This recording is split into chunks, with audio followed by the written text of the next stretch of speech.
So we're going to start by making our dough. I'm using my stand mixer here because this is the easiest way for me to do it. Of course, you can do it by hand if you don't have a stand mixer. This one is really good. It's super cheap. It's from Amazon. It's the Hamilton Beach one. And I'm going to start by adding in my all-purpose flour. I'm going to go ahead and list all the ingredients on the screen so you guys can pause it and it is easier for you guys to follow. And that way you can even write it down if you need to. I'm going to start by adding in some all-purpose flour, about 2.5 cups to start with. We can go up to 3 cups if we need to, if we find our dough is too sticky. And next we're going to add in our yeast, and I'm using the quick rise one because I have zero patience and this one works really well.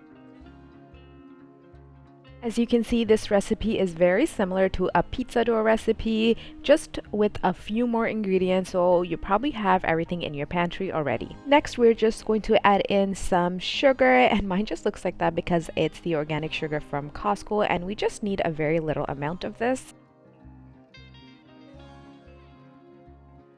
And next we're going to add in some salt, and I just like to add salt to taste, and you can do the same, and there are no measuring tools involved in this, and this is how I do it. All of our dry ingredients are now in, so we're just going to give this a nice stir so everything is well combined. And then we will start adding our wet ingredients to this mixture, which are going to be egg, yogurt, and water. Now, I know some people don't like adding egg to their dough, and there are so many variations to this recipe, so just go ahead and find the one that works best for you, and we can just work on the method here of how to actually make naan in the air fryer. This recipe works really well for me because I have tried it several times, but if you guys do want me to do another recipe without egg, I can definitely do that. Just leave me a comment down below and let me know. Now I'm going to start my mixer, and I'm starting it at the lowest setting, and I'm slowly going to start adding in some warm water. I have about 1 cup to start with. This is usually the trickiest part here, so start adding water a little bit at a time and gauge how the dough is looking, and then you can add more or less accordingly. I ended up adding just a little bit more than 1 cup of water, and make sure the water is warm because that is really going to help the dough rise. Now, this recipe will work even if your yogurt and egg are cold and right from the fridge, but I do suggest leaving it out for a few minutes if you do have the time so it comes to room temperature. The warm temperature does help the dough rise much quicker.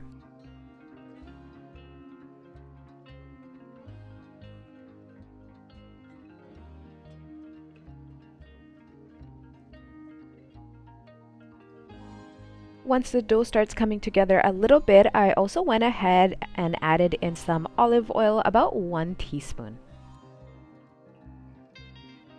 At this point, I stopped the mixer and I just wanted to feel the dough, and I noticed it's a little sticky and I think I added a little too much water, so to balance that out, I added in 1 tablespoon of flour. And this is why it's important to kind of keep an eye on the dough while you work with it, because sometimes you need a little more water or sometimes you need to go ahead and add a little more flour. At this point, I was really happy with the way my dough was turning out. I just let the stand mixer run on a low setting for about 3 to 4 minutes, not very long. And then I just grabbed a bowl. I'm just covering it with some olive oil, and I'm also making sure to cover the dough completely with oil because we don't want any dry parts.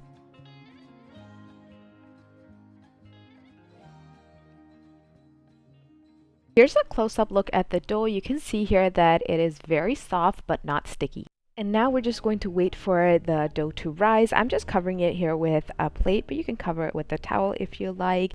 I usually wait about an hour to an hour and a half, but if you have more time, you can definitely wait longer. Now, you can definitely have the naan just like that and maybe spread some butter on top, but we like to have our naan as garlic naan, so I'm going to show you how to make the spread for that. We just have some butter that I melted in the microwave. I like to do half butter and half olive oil, but you can definitely do either or. Then I shredded in some garlic cloves. I did about 3 to 4, but you can definitely do more or less depending on how garlicky you like it. And then we add in some finely chopped cilantro, and I also add in a little bit of salt. And this smells so good. I don't know about you guys, but I love the smell of garlic. And about an hour and a half later, I am checking in on my dough, and it is doubled in size and it looks perfect. And that first poke is so satisfying. This dough is ready to go.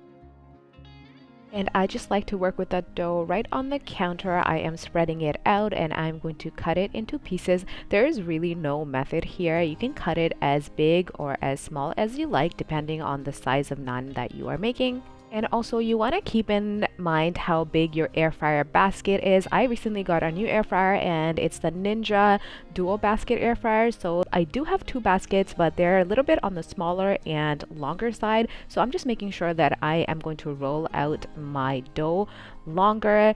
And if you do have an air fryer with one basket, it's probably a little bit wider. So just make it accordingly because you don't want to roll out the dough and realize it doesn't fit in your air fryer. I am rolling this out here and I just rolled the rolling pin on a little bit of flour so it doesn't stick to the dough. And if you don't have an air fryer, you can definitely do this recipe on the stove as well. Just use a non-stick pan and it should work just fine. I haven't tried this particular recipe on the stove yet, so if you do try it out, let me know how it goes in the comment section below. While you're rolling out your dough, just make sure you preheat your air fryer. You can preheat your air fryer at the highest setting for about 5 minutes if you don't have a preheat option. And now I'm just popping it into the baskets and I'm just being very careful because the baskets are pretty hot. And then we're going to set the air fryer to 400 degrees for about 5 to 6 minutes. If you want to see the first impressions and unboxing, plus a demo of this air fryer that I recently got, I will leave the link to that in the description box below. So here I am coming back halfway through because I love garlic naan and my kids love it too. So we're gonna turn these into butter garlic naan and look how puffy and good they look. They smell so good. And the mixture that we made earlier, here it is. I'm gonna spoon it onto this first because I want all the chunks of garlic and cilantro on it and the brush just never picks that up. And then after I spread it with the brush, kind of had to deflate it a little bit so we can spread that out evenly. Obviously, you don't have to do this part if you don't want garlic naan. You can even just spread a little bit of butter on it or leave it as is. But I am telling you right now, this just elevates the flavor so much and it tastes so good. And that's it. We're going to leave this and let it cook for the remaining time. Just check on it and see if it's done in 5 minutes or 6 minutes because it really does depend on how thick you have rolled out the dough. And mine took the full 6 minutes and look how beautiful it turned out. Nice and crispy on the outside and fluffy and soft on the inside. And my first batch is done. Now I'm just popping in the second batch.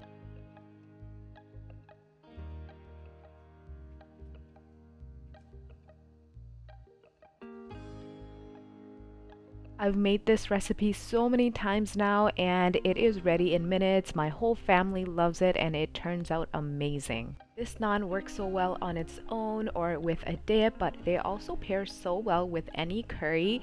And because it makes this perfect pocket, I also want to show you guys how you can stuff this with cheese and turn it into cheese naan. You can also stuff it with whatever you like.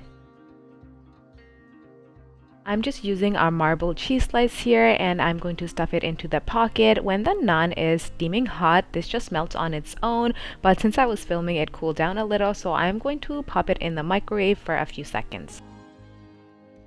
And look at this cheese pull, guys. It is so good. I really hope you guys try this recipe, and if you do, comment down below and let me know how it turns out. Thank you so much for watching this video. I really appreciate it. And if you aren't already, make sure you subscribe to my channel so you don't miss any future videos. I hope you guys have a wonderful day. Until next time.